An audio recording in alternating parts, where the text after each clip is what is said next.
Think you know everything about the Three Stooges?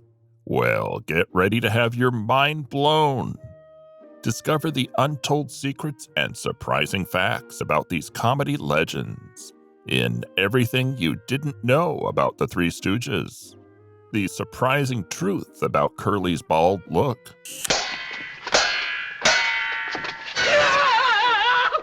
Curly Howard, known for his iconic bald head, actually had a full head of auburn hair. When he first auditioned to replace his brother Shemp in Ted Healys' act, he was rejected for not looking funny enough.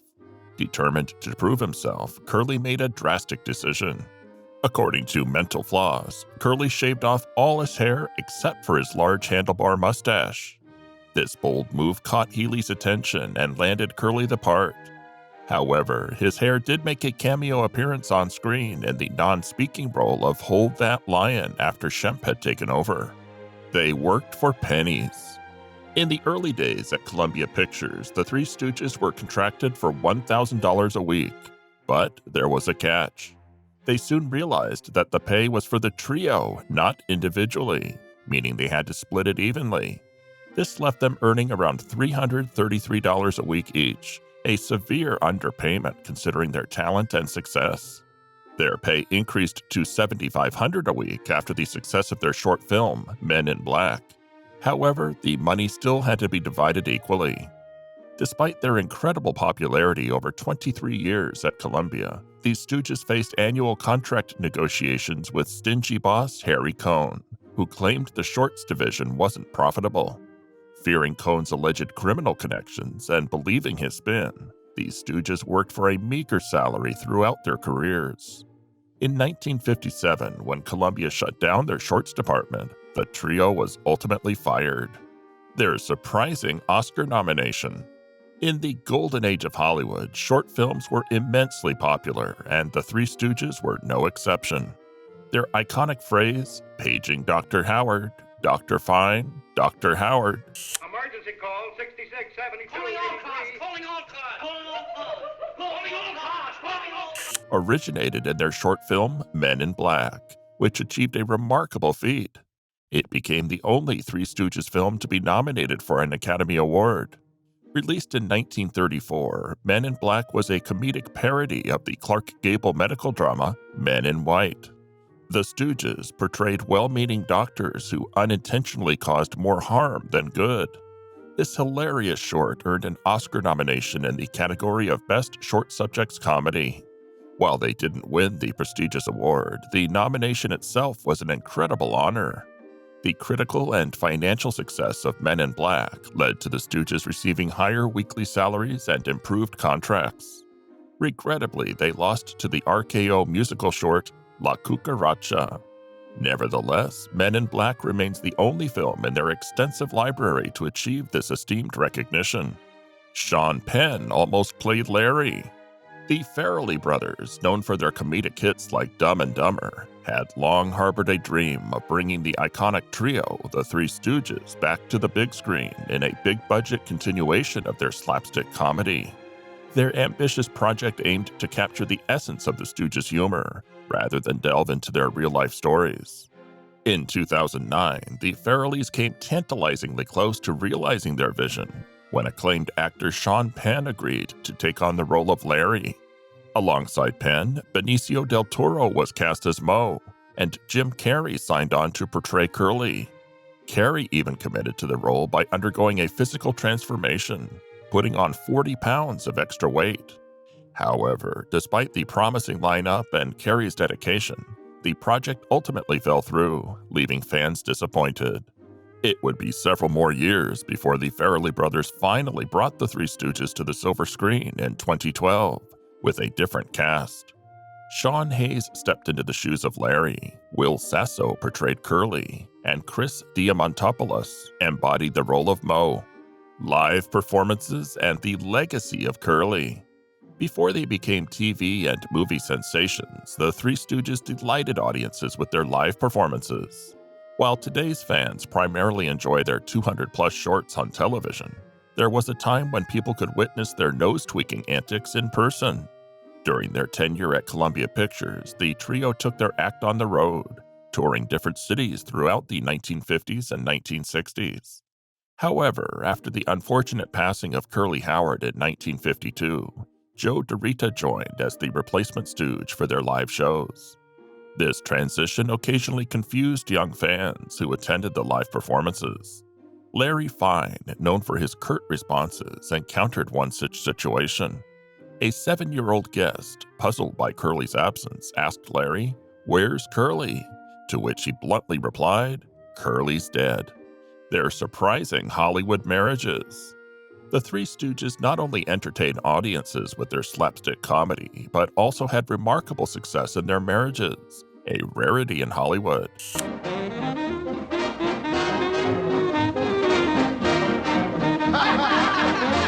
With the exception of Curly, who had 4 wives before his untimely death at age 48, the Stooges enjoyed long-lasting unions that were the envy of their industry.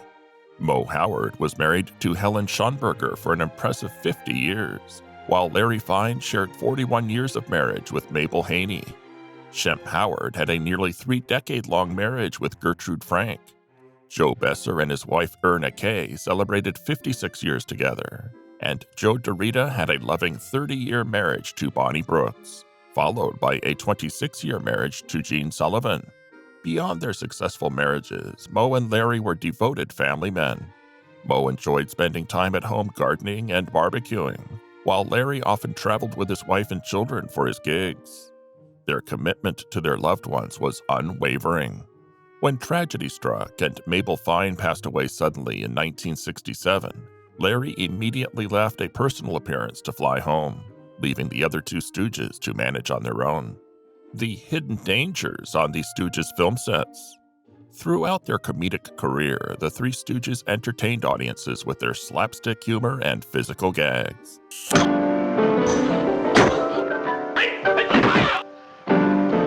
However, behind the scenes, the cast faced more risks and hazards than one might imagine.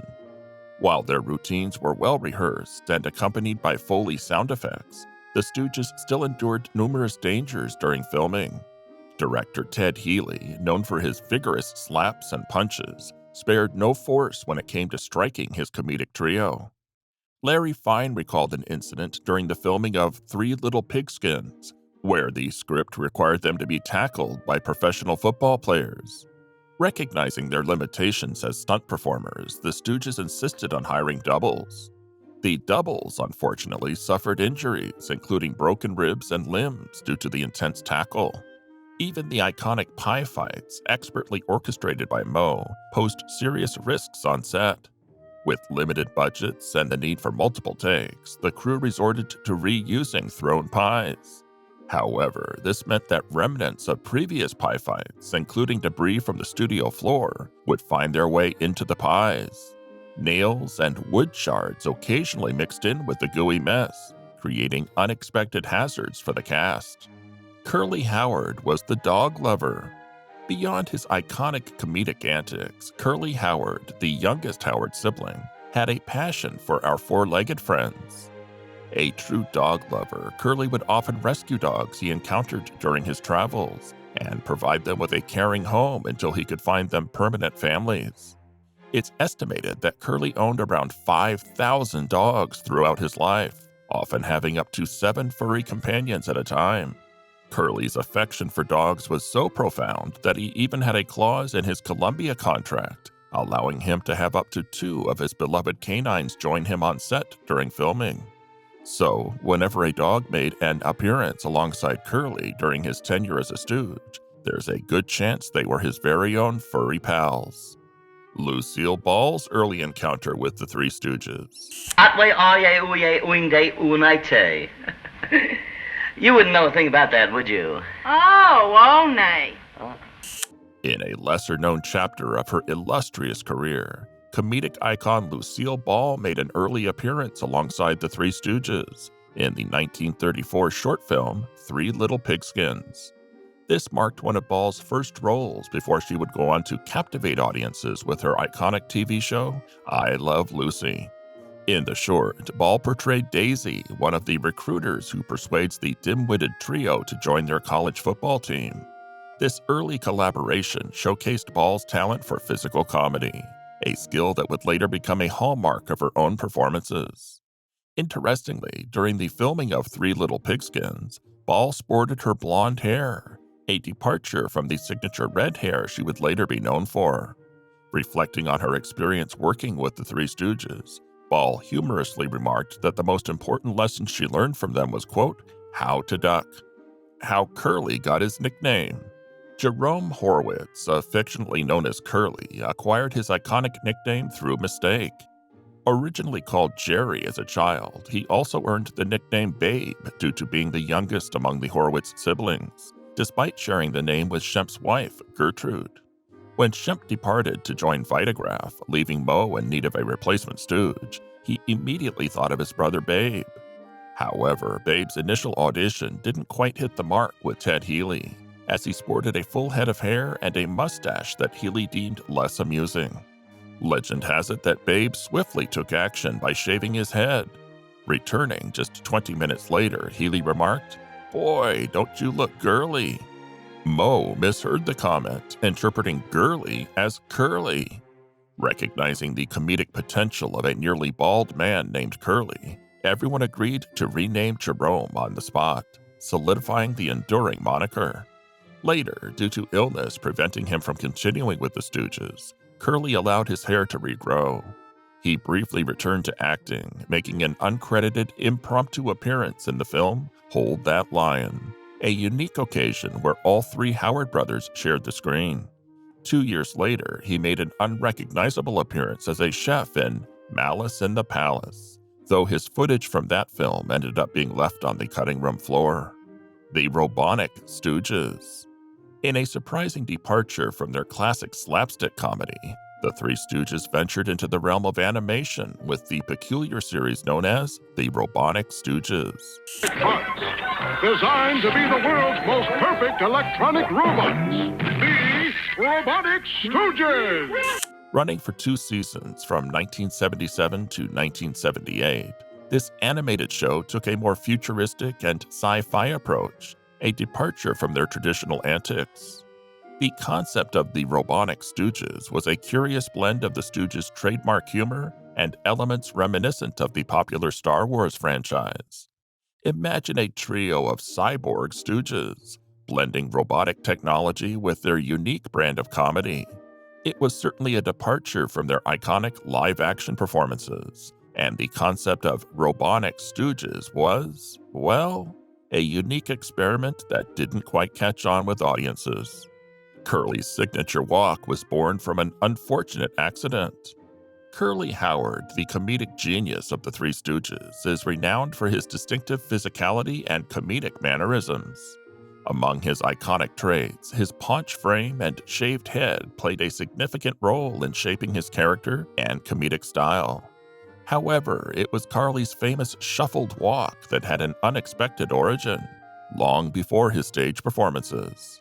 According to Joan Moorer, Moe's daughter, in the biography One Fine Stooge about Larry Fine, Curly, known as Babe at the time, had an unfortunate accident. In his youth, he accidentally shot himself in the foot, but refused to undergo surgery due to his fear of the procedure. As a result, he developed a noticeable limp. However, rather than hiding it, Curly embraced his unique gait and amplified it in his films, giving birth to the recognizable and exaggerated walk that became synonymous with his character. The infamous eye poke was invented by Shemp. One of the most iconic and enduring gestures in Stooge history is the infamous eye poke. Thanks. You're welcome. The gesture, performed by jutting out the ring and index fingers and jabbing them into someone's eyes, was not just a product of comedic imagination. It was inspired by a real-life incident. During a card game, Shemp Howard, known for his fiery temperament, believed that Larry Fine was cheating. Fueled by rage, Shemp stood up and impulsively poked Larry in both eyes. Moe Howard, ever observant, recognized the comic potential of this unexpected act of aggression and stored it away for future use on screen. Following the passing of their mentor, Ted Healy, the Stooges pressed on with their act and signed an exclusive contract with Columbia Pictures in the mid-1930s. This partnership allowed them to create a series of immensely popular short films that made them comedy icons. It was during this formative period that Shemp, who had previously worked with Abbott and Costello and W.C. Fields, rejoined the Stooges after Curly's stroke in 1947. In a radio interview, Moe recounted a heated bridge game where Shemp accused Larry of cheating. The argument escalated, and in a fit of frustration, Shemp unleashed his signature move, jabbing his fingers into Larry's eyes. The impact was so intense that Larry had tears streaming from his eyes for a week. Moe found the situation so absurdly funny that he leaned backward in a chair and inadvertently crashed through a glass door. From that moment on, the eye poke became a staple of the Stooges' comedic arsenal, showcasing their unique blend of physical comedy and outrageous antics. The Last Stooge, Emil Sitka's unfulfilled role. Emil Sitka, a familiar face in 35 of the Columbia shorts, played a recurring character who often found himself the hapless victim of the Stooges' wild antics. Standing in shocked disbelief at their manic behavior and uncouth manners, Sitka became a perennial foil for the trio. After the passing of Larry Fine in 1974, Moe Howard, the last surviving original Stooge, envisioned a new feature film production and invited Sitka to step into Fine's shoes. Excited about the opportunity, Sitka eagerly signed a contract. However, tragedy struck when Moe passed away in 1975, abruptly halting the filming plans. Moe's iconic bowl cut, how his mother's wish shaped his hairstyle. Moe Howard, also known as Moses Horowitz, and his brothers Curly, Jerome, Shemp, Samuel, Jack, and Irving grew up in the close-knit Jewish community of Bensonhurst, New York. Their parents, Solomon and Jenny Horowitz, played a significant role in shaping their lives, including their infamous haircuts. In their early years, Moe's hair was long and curly, a style his mother adored as she had always wanted to raise a girl. However, this distinctive hairstyle made him a target of teasing in grammar school. One day, Moe had enough and took matters into his own hands. With a pair of scissors, he boldly cut off his curly locks, giving birth to the iconic spittoon-like bowl cut that would become his trademark. The Stoogium, a tribute to the Three Stooges. The enduring legacy of the Three Stooges in pop culture has finally found a permanent home at the Stoogium. Located in Ambler, Pennsylvania, just outside of Philadelphia, this museum opened its doors in 2004 to honor the vital contributions of the iconic comedy trio. Founded by Gary Lassen, who was married to Larry Fine's great-niece, the Stoogium houses an impressive collection of over 100,000 items related to the Stooges' careers. Visitors can explore the museum's exhibits, which showcase approximately 3,500 carefully curated pieces at any given time. The Stoogium offers an immersive experience for fans, featuring a Hall of Shemp dedicated to the beloved Stooge, as well as a game area where visitors can test their skills with Whack-A-Mo. Throughout the museum, countless artifacts celebrate the laughter and comedic genius of Moe, Larry, Curly, and the rest of the Stooge family. Shemp Howard was the original third Stooge.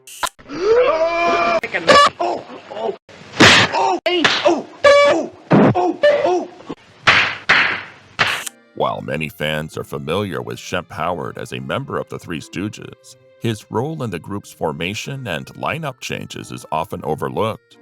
Originally, the trio consisted of Moe, Shemp, Moe's brother, and Larry during their time touring with Ted Healy. However, Shemp eventually left the act to pursue his own solo career, leading to a vacancy in the group. It was then that Moe recommended their younger brother Curly to join the act as Shemp's replacement.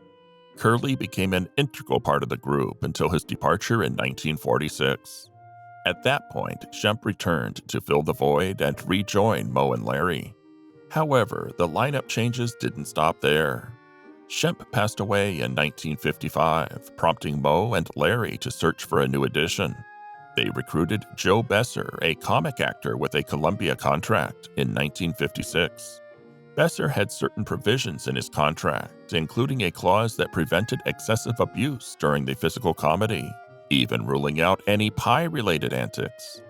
After Besser's departure in 1959, the group brought in Joe DeRita for live shows and several feature films, adding another chapter to the Three Stooges' ever-evolving lineup.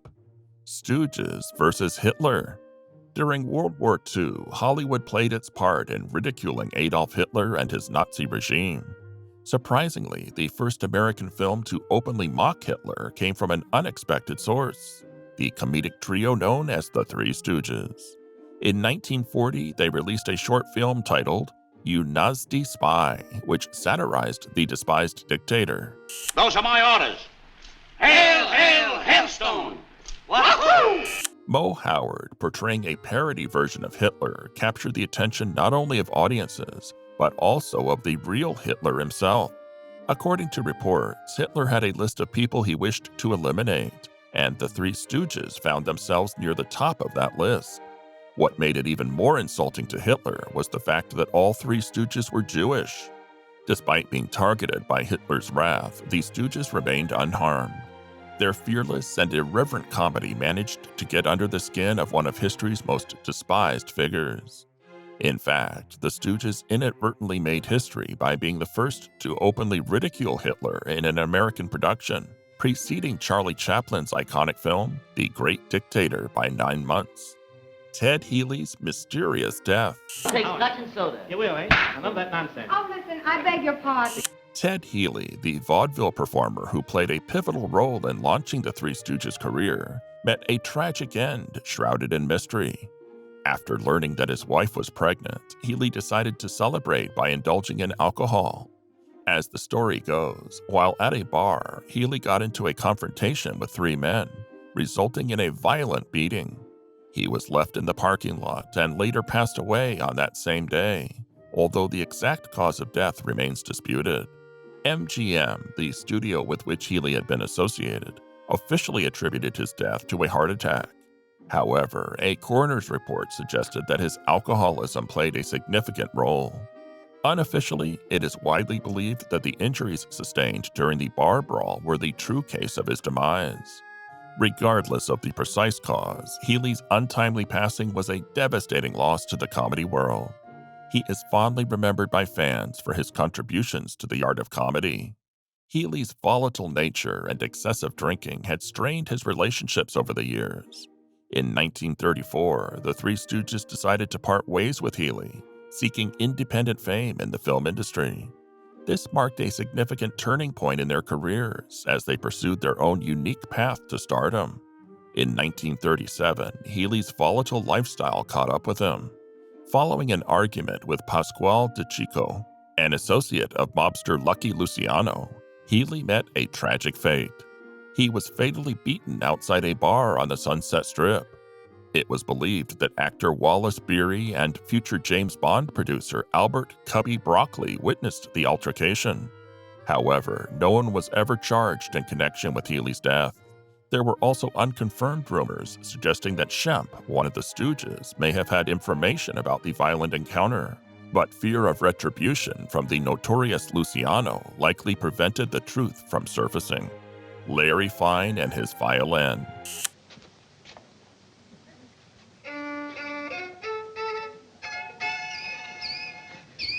When we think of Larry Fine, one of the Three Stooges, his crazy hair and trusty violin often come to mind. However, not many know the remarkable story behind Larry's musical prowess, and how it was born out of a tragic accident that nearly cost him his left arm.